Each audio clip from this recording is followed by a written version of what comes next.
Hello and welcome to Every Day's a Holiday. I'm Imtani Holiday, and today I'm here to talk to you about our next travel planning tip. And this tip is going to help save you some stress and actually make it easier when you plan your travel to take some of the pressure off of yourself. And that is to actually be flexible. Yes, my people, be flexible. And so we're going to talk about three areas. Is one, and being flexible in your location, be flexible in what you do, and be flexible in trying some of the local food. And so basically, planning travel alone is stressful. And when you try to think about places that you want to visit that fit within to your actual budget, you really want to experience lots of different activities or different cultures, whether it's going to beaches, whether it's climbing mountains, whatever that is that you want to do. I've always said that you want to be flexible in your location. But here's a couple things that I've learned along the way that to me were very important in being flexible. So one is in your locations, sometimes places like Europe can be quite expensive, but you still want to go. And so one of the things that I've done is one, travel to places that were never really on my list, but that were within my budget. And so one of those places in Europe that I visited that was never on my list until several years ago was Portugal. And so I visited Lisbon and fell in love with the people and the places, and visiting the Algarves and visiting other small towns within Portugal allowed me to experience the culture that I wanted to do. I wanted to try more of the authentic Portuguese food when I got there. So the things that I like, being a foodie and being someone that wants to learn a little bit more about the culture and learn about the people, Portugal actually gave me an opportunity to do that within my budget. But I also learned that I have an appreciation for wine. I have never liked wine until I actually visited Portugal. I don't care if it was Parisian, I don't care who made it, California, it did not matter. But I went to Portugal, and while I'm not a wine buff, I still did a wine tasting and found out that Portugal has over 1,000 varieties of wine, and that I actually found some that I actually liked. So miracles do happen as it relates to wine tasting, and Portugal did that for me. And what an experience I would have missed out on if I had not visited Portugal. Now, I did have an opportunity to visit places like Amsterdam and Prague, but they were very expensive. And so I had to be very flexible later on in where I wanted to go. Now, I can tell you that Paris wasn't on my list either, but I have a group of friends that actually went, and I decided to go too. And I actually had a great time in Paris. And Rome, I wanted to visit, but I couldn't do on my own because my budget alone didn't allow me to go. So I had to be a little flexible, but going with a group of friends actually allowed me to visit Rome. And it was a group of five of us. So it really cut the expenses in half at least, and allowed me to enjoy the experience with a few of my friends. The other place that wasn't on my bucket list that I decided to visit was Turkey. And so a friend of mine whose name was named after one of the towns there decided that she wanted to go. So me being me and saying, hey, you know what? I haven't been. Why not? I went and was able to visit lots of wonderful places, taste great Turkish food. I love Istanbul and Ephesus, and I just really enjoyed myself. And I'm so happy that I stepped out of my this is not on my plan list and went with, hey, you know what? It's somewhere new. I'll get a chance to experience something different. And so I'm happy that I visited Turkey also. The other thing that you want to make sure that you're flexible on is what you're actually going to do. If you're a planner like me, or especially the way I used to be when I first started traveling, I literally would plan everything to the T. I mean, from the time you got off the plane, I had it planned what time lunch was, what time the excursion started, ended, and what we were doing through all points of the day, as if I was at work. So I have since been cured of that. And so while I do recommend that you do plan some things, I do suggest that you spend some time and actually plan time for you to actually rest and relax on vacation. So it does not feel like you literally went to work while you were on vacation. So while I would suggest that you schedule 3 days, let's say out of a 7-day trip, 3 or 4 days with activities that you definitely want to do. So definitely pick 3 activities that you're like, these are my must-haves. This is the top reason that I would want to even visit this place. Definitely add those to your list. Do some of those canned excursions, if you will, but leave time out for you to learn new things when you're actually at the place you're visiting. So lots of those canned tours are really touristic spots. But if you want to kind of go off the beaten path or you want to learn something else, talk to local drivers. So I found in Portugal, the Uber driver gave me my favorite restaurant, Ramiro's. We would have never found that restaurant if we did not literally talk to an Uber driver and say, what are some of the best seafood restaurants that you have here?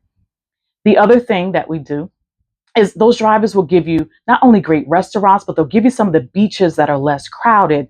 They'll talk to you about other activities and other things that you might never learn about the culture from actual locals that live there. And so that is really key, is to talk to people when you get there. And they will give you hacks and shortcuts. You'd be surprised how much information people will share about their countries when you actually get there.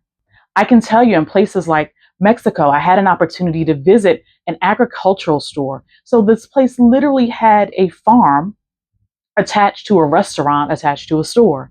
And now I like the natural food scene. So for me, it was great. And they're part of the reason that I'm now hooked on dried mango with tahini by visiting that particular shop. But they had lots of fresh food and things for you that you could actually take home in this particular restaurant. Had we not rented a driver going to a different town, we would have never even found that location. And that was a highlight for me of my actual trip to Cabo, was going to this particular agricultural store. The other thing is that places like Thailand, had I overplanned, I would have severely overpaid for visits to the spa because I was looking at pricing kind of relative to the States.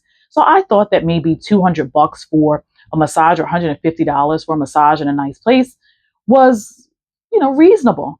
But in Thailand, you can spend under $20 and get a 90-minute massage at a local place that is just nice, right? For $20 or less in a day, get your feet rubbed for 90 minutes. Sign me up. Sign me up. And I literally did a foot massage in Thailand every single day. And the cost of that was less than one spa visit for 2 hours in some, not bougie spa, but just a little more upscale spa than those places.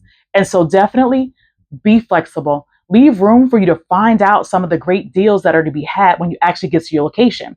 And you'll find that they're oftentimes cheaper and just more attuned to what you want to do. You can probably go and see some of the facilities, etc., and plan accordingly. So definitely be flexible in what you do. Do not do the over excursions where you're doing an excursion every single day, because trust me, you're going to miss out. I would have missed out on the Opera House in Australia had I planned that day to a T, because the Opera House was, quite frankly, not on my list. And going to see an opera wasn't on the list either, but it was one of the best experiences that I had in Lisbon, was actually going to the opera, because the acoustics, let me tell you, is unlike anything I've ever seen in the States. The other thing that you want to do is be flexible with your food. So hold on, hear me out, because I know some of you are like, no, when I go to other countries, I'm doing burgers, fries, pizza. I'm going to find it. I'm going to find me a McDonald's. If that's you, that's fine. I'm just going to challenge you to try some different places. For my bougie food eaters, international travel is definitely the way to go. I think we're a little spoiled in the States because we can have, pretty much in the big cities, we can try food from all over the world. But there's nothing like actually going to the country that makes a particular food and trying it there. So definitely, I challenge you to eat local. And some of the best local restaurants you're going to find, hint Ramiro's, you're going to find by actually going to the country and talking to locals themselves. Not to say you can't find a nice restaurant by researching it, but you're going to find some of the best by talking to the locals. So had I not talked to them, I would not have found out or tried some of these things. So you really want to make sure that you're flexible with your food, that you try new things, and think about it. Like, I went to Peru, and in Lima, I tried beef heart. First of all, I don't like any type of organ meat, but I was like, I'm gonna roll with this. I will do this. And that beef heart was the best piece of beef I have ever tasted. And I would have missed out on that. And the pisco sours, well, I'm not a big drinker. I tried the pisco sours in probably 3 places, and I actually found one that I liked and brought pisco home that is still going to be in my house for like 50 years. However, it was a great experience. In Hawaii, I tried poi. Now, poi, to look at, it looks like purple glue. And I said, hey, I will taste a tiny bit. This is not like you go mouthfuls in and you try it. Like, this is like the little taste test, right? But poi, it's not, a blend of Japanese or anything else. This is Hawaiian. Okay. Now, poi looks like glue. Okay. Tastes like glue, given, but I tried poi. It really reminds me of when you were in like kindergarten and then you would take the glass bottle and then you take the newspaper and you dip it in the glue and you put it on top of the bottle and you would kind of like keep layering it. That's literally what poi reminded me of. So while I will not be eating poi again, I did try it in Hawaii. In Paris, I tried escargot. I had tried it before, but hey, not in Paris. Tried it in Paris. Duck pate, I mean, it was really good. Not something that I typically would eat, but I tried that. And I have to say, Paris is great for some of the food, but if you are on keto, get off. Get off when you go to Paris because nobody makes bread like Parisians. And when you get to Paris and you see people walking down the street with a loaf of bread, day one, it seems a little strange, but by day three, that is actually you. That is you walking around with bread and butter because it is the best bread and butter. Okay? So eat like a local and you will be happy. You can go back on keto when you get home. Okay? When you're in the Caribbean, try a local fish. Try some of the local foods. I mean, try, some of the Caribbean, even if you just do rice and beans, each island has a different style of rice and beans, a different bean in each one. So if you're not that adventurous, go on ahead and do that. But definitely try some of the local fish.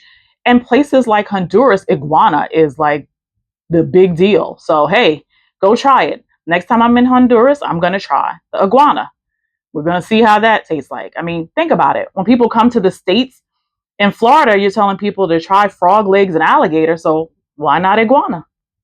So basically, the point is, and when you're doing your travel planning, be flexible. Be flexible on where you go because there's such a huge world out there. There's lots of things to experience in every place that you visit. And be flexible in what you're going to do. So your schedule, don't overschedule and pack 10,000 excursions into a day. Give yourself the flexibility to be able to relax and to uncover lots of new places for you to visit that might be less touristic. And then be flexible in your food. You've traveled all across the world to go and try something different. So you don't have to go and necessarily try some of the crazy, crazy dishes. Like some of them you're like, nah, I don't think so. But try something, even if it's one small thing that's different in the location that you're visiting. And lastly, have fun. Enjoy yourself. Don't stress yourself out. Don't overplan it. And remember, in all your packing, pack your patience because you're definitely going to need it. Please like, share, subscribe, put some comments in the comment section, and we'll see you soon.